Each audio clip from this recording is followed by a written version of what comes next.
Michael, first of all, congrats on directing your first film, and second of all, congrats on making Judy Greer the lead. Yeah. It was a no-brainer. You should leave yourself open to healing and pray. Oh, stop talking to me like that. I'm not a child. I don't want to talk about what happened to my son. I feel the same way. Your son isn't gone, Janice. Your son is alive. I feel very fortunate to get everybody I got in the movie. But Judy's, I don't even know how to put it into words. She's just,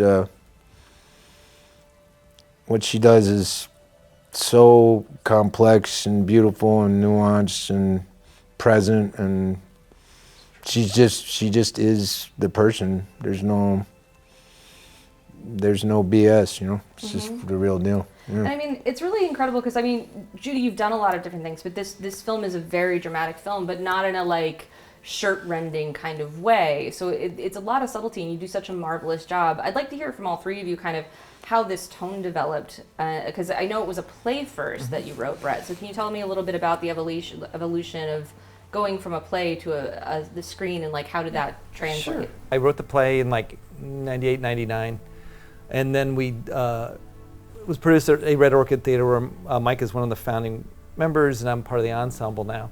I think about 2 years after we did the show, I would join the ensemble. And then, after that production, it was produced at Royal Shakespeare and some other places, and my manager, Megan Schumacher, for like 15 years was like, you gotta turn this into a screenplay, and I was like, I'll get to it. And my daughter was at camp for like 2 weeks, and I was like, I got a window. And as a parent, people that are parents know that one, where you're like, oh, I have this, I gotta cram it in. So I crammed it in, and I wrote it, and she and I went back and forth with some notes. And then Michael and I were working on a play called Traitor that he directed, a play that I wrote. And it was closing night, and we were going out to celebrate. And I just brought it in an envelope. I said, hey, can you take a look at this? Just because I value my friend's opinion a lot. And he, about 2 or 3 weeks later, just sent me a text saying that he liked it, and that he said, I think I might want to direct this. And that's sort of where it ended up. So Michael, for you, having been an actor for so long, what made you go, I want to do the leap and direct this movie? Yeah, well, I think part of it had to do with the fact that like Brett mentioned, I'd just been directing a play that he had written, and I was in. Brett has a very unique, distinctive voice as a writer, and because I had just been working on his writing, I was in that headspace to process it and visualize it, and I just had so much affection, honestly, for all of the characters in the story that I thought, well, if you just pick one to act in it, then you only get to deal with that particular journey. But I kind of wanted to be a part of the whole thing. All the journeys, all the relationships, building that community. I saw it very vividly in my mind.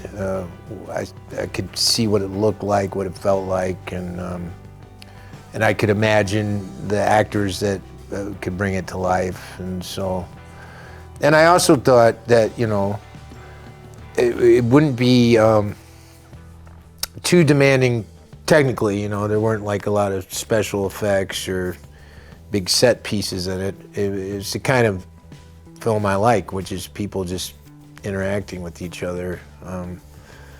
So, although having said that, I did, like I said, I saw a very distinctive look for the film, beyond just the dialogue and the acting. I wanted it to look a certain way. Yeah.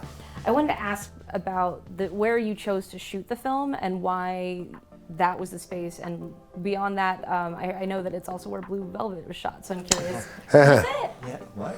Yeah, Wilmington, North Carolina. That was shot? Was it in our... You never saw the apartment building? That's the exterior. Oh, wait, I actually shot...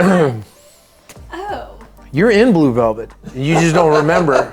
I've been in You were so Laura many Dern's movies. friend. Wow, you were just all over Wilmington, North Carolina. I have a lot of friends there now. But we did wind up there kind of circuitously. We were going to originally shoot the film in Arkansas, and when the Dobbs decision happened, Arkansas was the first state to activate their trigger laws. And my production designer was on the ground there looking for locations, and I called up our beautiful producer, Sarah Green, and said, I think we should move, get out of Dodge. So we moved to North Carolina because of that.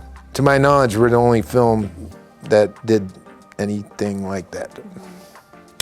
I don't think anybody else moved.